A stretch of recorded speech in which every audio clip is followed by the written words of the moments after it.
When Jeffrey Spear called me from the Getty to ask to collaborate on a response to Nubia, Jewels of Ancient Sudan, I realized it was an opportunity to do something big and bold. And I knew it would not be a traditional exhibition.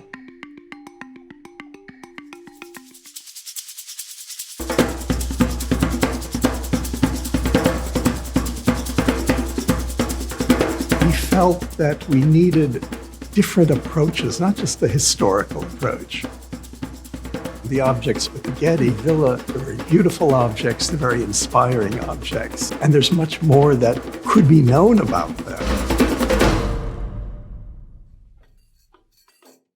The sister exhibitions that we call Adornment Artifact exist in 5 locations, including the Getty Villa, Eastern Projects in Chinatown, Band Devices in West Adams, Transformative Arts in downtown Los Angeles, and the Baldwin Hills Crenshaw Plaza on Crenshaw.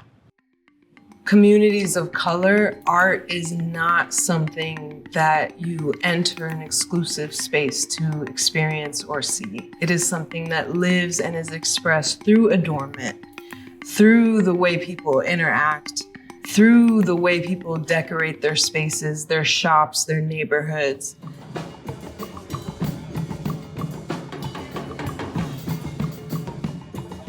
When art is placed in community, one thing that is possible is people articulating their thoughts about it in ways that may not be steered by the walls, the inscriptions of institutions like a gallery. I literally never have to instruct when I just build the pyramid in Leimert Park, for example, and then I get a chance to, once it's built, take a step back and bear witness to the ways in which people engage. They don't need instruction. There is something about that pyramid that draws people in, literally, inside. My family's from Upper Egypt. I was raised there.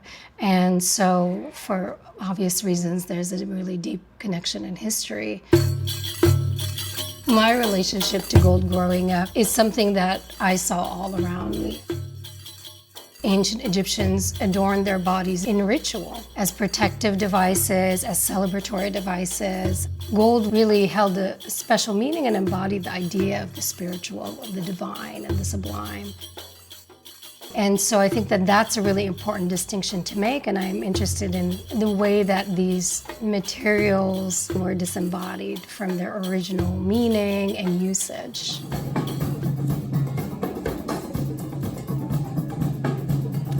I think the importance of using historical imagery in my work is to essentially remind us that we are a living history. Africa has always been this very rich land that is generally exploited by other countries for profit. But it's just amazing how, it's like a rose growing through concrete. It's always going to be astonishing. Nubian ideas and impulses and the cultural legacy of Nubia is alive today in Los Angeles.